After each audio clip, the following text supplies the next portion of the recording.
Item ಯಾವುದೇ ಇರಲಿ try ಮಾಡಿ ಆಚಿ ಚಿಕನ್ ಮಸಾಲಾ. ಪಶ್ಚಿಮ ಬಂಗಾಳದಲ್ಲಿ ಬಿಜೆಪಿ ಪ್ರಚಂಡ ಗೆಲುವು ದಾಖಲಿಸ್ತಾ ಇದ್ದ ಹಾಗೆ ಬಿಜೆಪಿಯ ಮೊದಲ ಮುಖ್ಯಮಂತ್ರಿ ಯಾರಾಗ್ತಾರೆ ಅನ್ನೋ ಪ್ರಶ್ನೆ. ಬಂಗಾಳದಲ್ಲಿ ಬಿಜೆಪಿ ಸರ್ಕಾರ ರಚನೆಗೆ ಸಂಬಂಧಪಟ್ಟಂತೆ ಅಮಿತ್ ಶಾ ಅವರ ನೇತೃತ್ವದಲ್ಲಿ ಇವತ್ತು ಸಂಜೆ 4 ಗಂಟೆಗೆ ಮುಖ್ಯಮಂತ್ರಿ ಆಯ್ಕೆಯ ಪ್ರಕ್ರಿಯೆ ನಡೆಯುತ್ತೆ.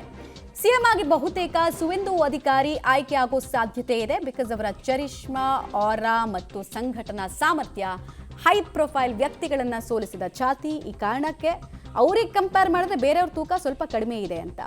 ಸೊ ಕೋಲ್ಕತ್ತಾಗೆ ಈಗಾಗಲೇ ಅಮಿತ್ ಶಾ ಬಂದಿದ್ದಾರೆ. 29ರಿಂದ 33 ಸದಸ್ಯರ ಸಂಪುಟ ರಚನೆ ಆಗೋ ಸಾಧ್ಯತೆ ಕೂಡ ಇದೆ.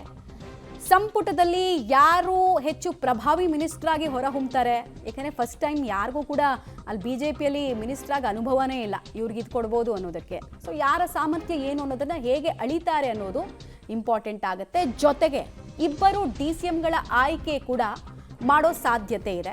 ಖುದ್ದು ಅಮಿತ್ ಶಾ ನೇತೃತ್ವದಲ್ಲಿ CLP ನಾಯಕನ ಆಯ್ಕೆ ಆಗುತ್ತೆ. ಅಮಿತ್ ಶಾ ಆ್ಯಕ್ಚುಲಿ ಅಬ್ಸರ್ವರ್ ಆಗಿರ್ತಾರೆ. ಫಸ್ಟ್ ಶಾಸಕರ ಬೆಂಬಲ ಯಾರಿಗಿದೆ ಅನ್ನೋದನ್ನು ನೋಡ್ತಾರೆ, ಆಮೇಲೆ ಹೈಕಮಾಂಡ್ಗೆ ಹೇಳ್ತಾರೆ ನಮ್ಗೆ ಇಂಥವ್ರು ಬೇಕು ಮುಖ್ಯಮಂತ್ರಿಯಾಗಿ, ನಮ್ಮ ನಾಯಕನಾಗಿ ಅಂತ. ಆಮೇಲೆ ಕೇಂದ್ರ ಕೂಡ ಓಕೆ ಇವ್ರು ಹೋಗಲಿ ಅಂತ ಹೇಳಿ ಒಂದು ಗ್ರೀನ್ ಸಿಗ್ನಲನ್ನು ಕೊಡ್ಬೋದು. ಅಥವಾ ಅಮಿತ್ ಶಾ ಅವರು ಹೇಳಿದವರನ್ನು ಇಲ್ಲಿ ನಾಮಕೆ ವಾಸ್ತೆ ಆಯ್ಕೆ ಮಾಡೋ ಪ್ರಕ್ರಿಯೆಯನ್ನು ಕೂಡ ಮಾಡ್ಬೋದು. BJPಯಲ್ಲಿ ಹಾಗೆ ಆಗೋದು, ನಾಮಕೆ ವಾಸ್ತೆ ಇಲ್ಲಿರೋರು ಚೂಸ್ ಮಾಡೋದಕ್ಕೆ ಅವಕಾಶ ಸಿಗುತ್ತೆ, ಲಿಟಲ್ ಟು ಮಿನಿಮಮ್ ಸಿಗುತ್ತೆ, ಇನ್ನೆಲ್ಲ ಅಲ್ಲಿಂದನೇ ಡಿಸೈಡ್ ಆಗೋದು.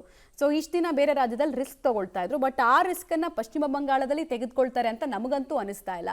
ಡೀಟೇಲ್ಸ್ ಕೊಡ್ತಾರೆ ಶಬೀರ್ ನೇರ ಸಂಪರ್ಕದಲ್ಲಿ. ಶಬೀರ್, ಈಗ ಡಬಲ್ ಡೆಪ್ಯೂಟಿ ಸ್ಟ್ರಾಟಜಿಯ ಜೊತೆಗೆ ಮುಖ್ಯಮಂತ್ರಿ ಹುದ್ದೆಯ ಆಯ್ಕೆಗೆ ಸಂಬಂಧಪಟ್ಟಂತೆ ಏನೇನು ಸಾಧ್ಯತೆ ಇದೆ? ತುಂಬಾ ಜಾಸ್ತಿ ರಿಸ್ಕ್ ತಗೊಳ್ತಾರೆ ಅಂತ ಅನ್ಸುತ್ತಾ ಈ ಮೂಮೆಂಟಲ್ಲಿ ಪಶ್ಚಿಮ ಬಂಗಾಳದಲ್ಲಿ ಮುಖ್ಯಮಂತ್ರಿ ಆಯ್ಕೆ ವಿಚಾರದಲ್ಲಿ ಬಿಜೆಪಿ?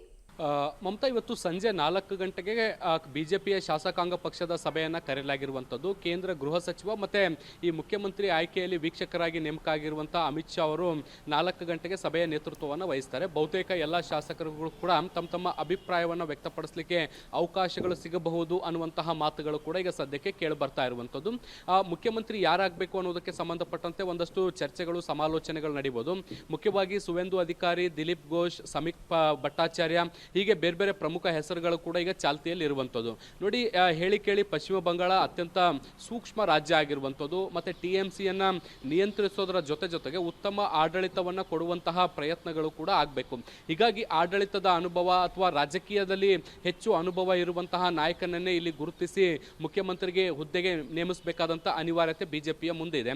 ಬೇರೆ ಬೇರೆ ರಾಜ್ಯಗಳಲ್ಲಿ ಮೊದಲ ಬಾರಿ ಶಾಸಕರಾದಂಥವರನ್ನು ಕೂಡ ಆಯ್ಕೆ ಮಾಡಿದ್ದುಂಟು. ಆದರೆ ಅಂತಹ ರಿಸ್ಕ್ ಅನ್ನು ಬಹುಶಃ ಪಶ್ಚಿಮ ಬಂಗಾಳದಲ್ಲಿ ತೆಗೆದುಕೊಳ್ಳಲ್ಲ. ಆಡಳಿತಾತ್ಮಕವಾಗಿ ತಳಮಟ್ಟದಿಂದ ಒಂದಷ್ಟು ಸಂಘಟನೆ ಗೊತ್ತಿರುವಂತವರಿಗೆ ಮತ್ತೆ TMCಯನ್ನು ನಿಯಂತ್ರಿಸಬಹುದಾದಂತಹ ನಾಯಕತ್ವ ಇರುವಂತಹ ನಾಯಕರಿಗೆ ಈ ಒಂದು ಮುಖ್ಯಮಂತ್ರಿ ಹುದ್ದೆಯನ್ನು ಕೊಡಬಹುದು ಅನ್ನುವಂಥ ಲೆಕ್ಕಾಚಾರಗಳು ಕೇಳಿ ಬರ್ತಾ ಇದ್ದಾವೆ.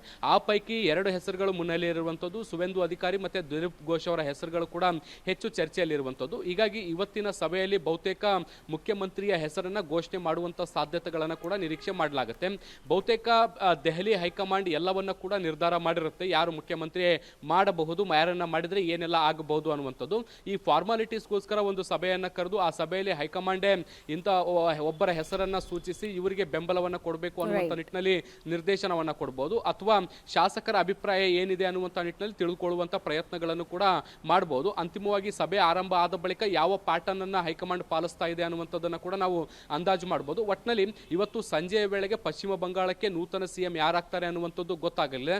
ಮತ್ತೆ ನಾಳೆಗೆ ಪ್ರಮಾಣ ವಚನ ಕಾರ್ಯಕ್ರಮಕ್ಕೂ ಕೂಡ ಈಗಾಗಲೇ ಎಲ್ಲ ರೀತಿಯಾದಂಥ ಸಿದ್ಧತೆಗಳನ್ನು ಮಾಡಿಕೊಳ್ಳಲಾಗ್ತಾ ಇದೆ. ಮಮತಾ, ರೈಟ್. ಶಬೀರ್, ಹಾಗೆ ಸಂಪರ್ಕದಲ್ಲಿರಿ.